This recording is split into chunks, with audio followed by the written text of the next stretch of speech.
Oi, eu sou o Sérgio e seja muito bem-vindo ao canal Conversando Sobre. A Lei 9.605 de 1998 considera crime ambiental agressões à flora, fauna, recursos naturais e patrimônio cultural, além de condutas que ignorem normas ambientais legalmente estabelecidas, mesmo que essas condutas não causem danos ao meio ambiente. A proteção ambiental está descrita na Constituição Federal, que em seu artigo 225 descreve o meio ambiente sadio como uma extensão ao direito à vida. E para dar aqui uma força, peço que você se inscreva no canal e ative o sininho. E hoje vamos conversar sobre crimes ambientais e a atuação do governo federal sobre esses crimes.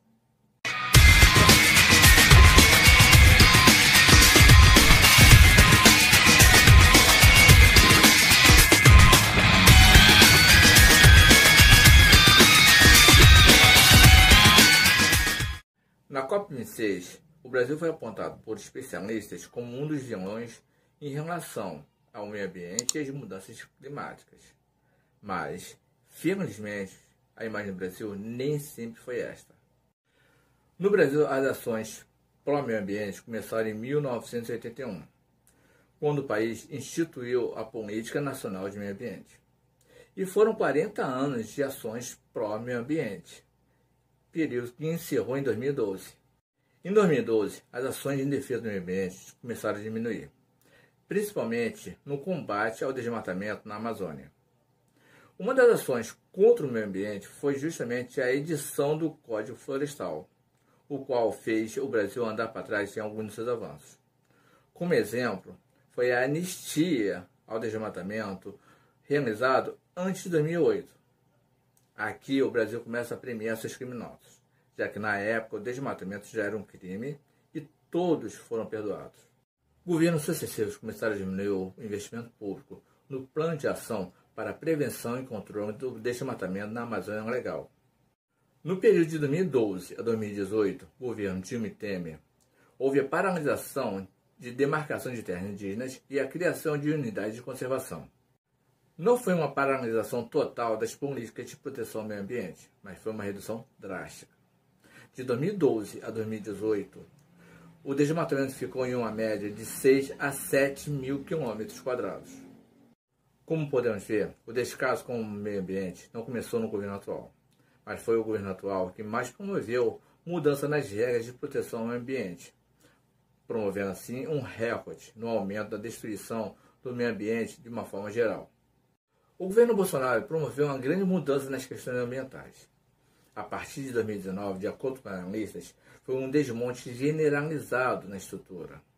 O principal exemplo foi o Plano de Ação para a Prevenção e Controle do Desmatamento na Amazônia Legal, que ficou restrito apenas à fiscalização do IBAMA. O Plano de Ação para a Prevenção e Controle do Desmatamento na Amazônia Legal tem como principal razão ações fundiárias e o desenvolvimento econômico sustentável, ou seja, cuidar da proteção ambiental e das questões socioeconômicas, dando a mesma importância para todos os temas. Já no primeiro dia de presidência, Bolsonaro editou a medida provisória, a de número 870, que reorganizou os órgãos de presidência, ou seja, o ministério e suas atribuições. Uma dessas mudanças foi a transferência das demarcações de terras indígenas e quilombolas para o Ministério da Agricultura, como se o pessoal do agronegócio estivesse interessado em abrir mão de terras para índios e quilombolas. Também acabou com todas as instâncias de controle e combate ao desmatamento e às mudanças climáticas. Bolsonaro também disse que ia acabar com o Ministério do Meio Ambiente, mas voltou atrás.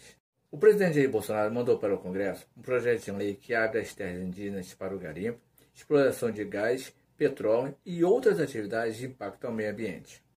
Enquanto que no mundo inteiro, a pandemia provocou uma queda na atividade industrial e, consequentemente, na emissão de gás CO2, e essa queda no mundo ficou na média de 7%, no Brasil, em 2020, houve um aumento de 9,5% na emissão de gás CO2.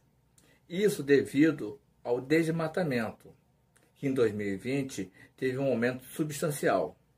Esses dados são do Sistema de Estimativa e Emissão de Gás do Efeito Estufa, do Observatório do Clima, que reúne 70 organizações ligadas à área ambiental. Em 2020, o desmatamento da Amazônia ficou em 10.851 km², segundo o Instituto Nacional de Pesquisa Espacial. O mapeamento, que é outro consórcio de monitoramento ambiental, além de mostrar a tendência na alta do desmatamento devido à extração ilegal de madeira, mostra também o avanço da grilagem de terra e do garimpo ilegal. As 782 milhões de toneladas de CO2 emitidas em 2020 na Amazônia fazem com que a floresta seja uma das maiores emissoras de CO2 do mundo. Sobre esse assunto, temos aqueles que dizem que temos que defender o meio ambiente e temos os que se dizem patriotas e usam argumentos que temos que gerar riquezas para o país, independente do meio ambiente. Porém, nesse assunto, ambos têm que ficar bem chateados, tanto os que amam o meio ambiente como os que se dizem patriotas. Pois os 4 maiores emissores de CO2 no mundo, na ordem, são China, Estados Unidos, Rússia e Índia. O Brasil vem em quinto lugar imediatamente. A diferença do Brasil para esses outros países é que, nesses outros países, para cada CO2 emitido, gera-se riqueza para esses países. Talvez seja por isso que a China dê de ombro quando a comunidade internacional a critica por ser a maior poluidora do mundo. O argumento da China é que está gerando riqueza para o seu povo, para a população. A mesma coisa vale de argumento para os Estados Unidos, Rússia e Índia. No Brasil, nem todo CO2 emitido gera riqueza para o país, pois como boa parte desse CO2 vem de um crime ambiental, e junto desse crime vem outro de sonegação, boa parte desse CO2 emitido gera riqueza para alguns empresários e alguns funcionários públicos corruptos, não para o país e sua população. Um levantamento do Greenpeace Brasil mostra que grandes frigoríficos têm comprado gado de forma direta ou indireta de fazendeiros com desmatamento ilegal, localizados em áreas públicas federais e com suspeitas de grilagem de terra. 30% do desmatamento registrado de agosto de 2020 a junho de 2021 ocorreu em terras públicas federais não destinadas a esse fim. No Congresso Nacional, está em tramitação um projeto de lei que regulariza terras que foram conseguidas através de grilagem e que foram desmatadas. Ou seja, esse projeto de lei mostra para os brasileiros e para o mundo que no Brasil tem crime que compensa. Já que aí temos 2 crimes que estão sendo perdoados: o de invasão e roubo de terras e o desmatamento ilegal. Em junho de 2019, Bolsonaro enfatizou o compromisso e comemorou a diminuição nas autuações ambientais. Abre aspas para o presidente. Nem preciso dizer que no primeiro mês desse ano tivemos o menor percentual de multas no campo e vão continuar diminuindo. Temos que acabar com esta indústria de multas no campo. Fecha aspas. O governo do presidente Jair Bolsonaro registrou o menor número de multas ambientais por crimes de desmatamento em 20 anos. Em 2019, sob a gestão do então ministro do Meio Ambiente, Ricardo Salles, foram registradas 12.357 multas. Em 2020, foram um pouco mais de 11 mil. Do início de 2021 a setembro, foram um pouco mais de 9 mil. Essa informação veio do Estadão e cruzou o número de multas registradas pelo IBAMA e dados de desmatamento levantados pelo INPE.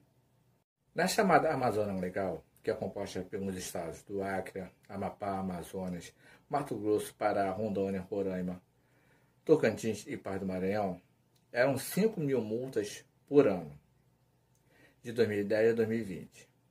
Porém, em 2021, foram 1.905, ou seja, menos de 2 mil.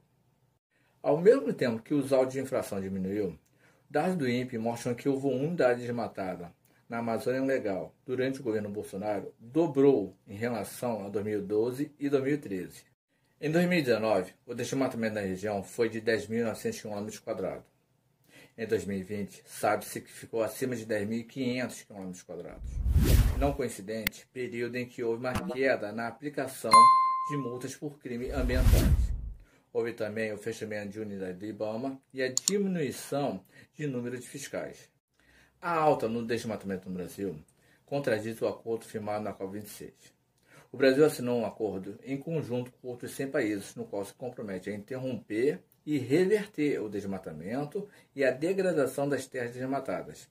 Isso até 2030.